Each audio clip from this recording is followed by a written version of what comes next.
जो मुस्कुरा रहा है उसे दर्द ने पाला होगा। जो चल रहा है उसके पाँव में छाला होगा।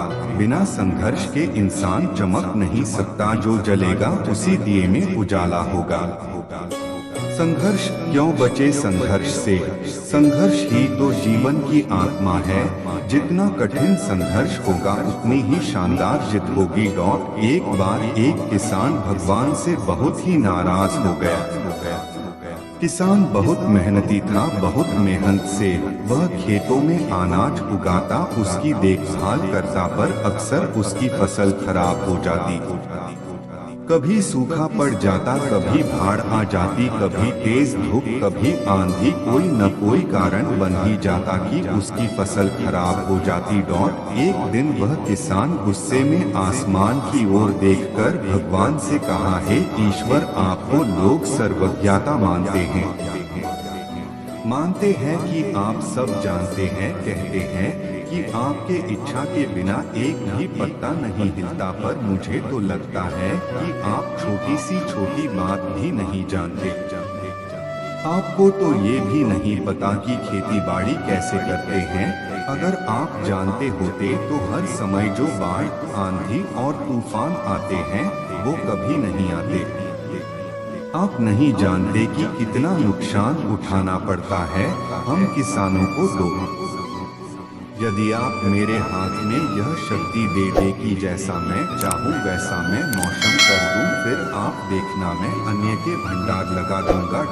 भगवान इस किसान के तीखे वाक्य सुनकर मुस्कुरा रहे थे और वह किसान के सामने प्रकट होकर बोले, मैं आज से तुझे यह शक्ति देता हूँ कि तुम अपनी खेतों पर तुम्हारी जैसी इच्छा ही तुम वैसा मौसम कर दोगे।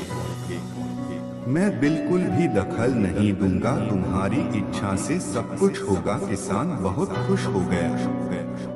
किसान ने गेहूं की फसल अपनी खेतों में बोई। जब उसे लगा कि खेतों को धूप चाहिए तो खेतों को धूप मिले। जब पानी बरसना चाहिए तभी पानी बरसा। आंधी, तूफान, बाढ़, कुछ भी उसने अपने खेतों पर आने नहीं दिया। किसान के खेत में इस वर्ष ऐसी फसल हुई जैसी कभी नहीं हुई थी। हरी भरी लहलहाती फसल। मन ही मन वह बहुत खुश हो गया और सोचने लगा, अब सबूत के साथ दिखाऊंगा भगवान को कि इसे कहते हैं शक्ति का सही उपयोग। मेरी सफलता देखकर उन्हें अपनी नियम जरूर बदलने पड़ेंगे। कुछ दिन गुजरे, फसल कटने को तैयार हो गए। किसान बहुत उत्सुकता के साथ फसल को काटने लगा, पर जैसे ही उसकी नजर गेहूं की बालियों पर गया तो उसने अपना सिर पीट लिया और वह रोने चिल्लाने लगा। गेहूं की एक भी बाली के अंदर गेहूं का दाना नहीं था। सारी बालियां अंदर से खाली थी। किसान बहुत दुखी हो गया। उसने भगवान को रोते हुए फिर पुकारा, हे प्रभु, तुमने ये मेरे साथ क्या किया? क्या तुमने मुझे कोई सजा दी? भगवान बोले, पुत्र, ये तो होना ही था। तुमने पौधों को संघर्ष करने का मौका ही कहाँ दिया? ना तो तुमने उन्हें आंधियों से जूझने दिया, ना तेज बारिश से सहने दिया और ना ही धूप में तपने दिया। एक भी चुनौती का सामना तुमने उन्हें नहीं करने दिया, इसीलिए सारे पौधे अंदर से खोखले रह गए। जब आंधी, तूफान, तेज बारिश और धूप पड़ती है तभी ये पौधा अपने अस्तित्व को बचाने के लिए संघर्ष करते हैं और इसी संघर्ष से एक बल पैदा होता है जिसमें शक्ति होती है, ऊर्जा होती है। और यही ऊर्जा पूर्ति तेरे गेहूं के दानों की तरह जो नहीं फूटी। तूने उन्हें कठिन परिस्थितियों से गुजरने ही नहीं दिया जहां उनके अस्तित्व का जन्म होता। सारे बालियां इसीलिए खाली है, इसमें एक भी गेहूं का दाना इसलिए नहीं है क्योंकि तुमने अपने पौधों को संघर्ष कराया ही नहीं।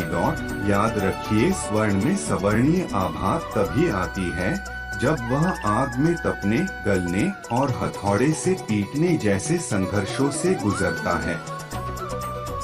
कोयले का टुकड़ा हीरा तभी बनता है जब वह उच्च दाब और उच्च ताप की मुश्किल परिस्थितियों से गुजरता है।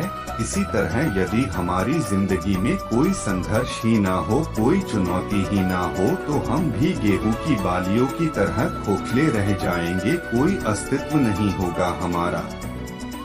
विपरीत परिस्थितियाँ, चुनौतियाँ, समस्याएं हमें और अधिक निखारती है। यदि जीवन में कठिन परिस्थितियाँ और चुनौतियाँ आए तो घबराना मत, बल्कि सामना करना, विश्वास करना कि आप और अधिक निखर जाओगे और अधिक मजबूत बन जाओगे।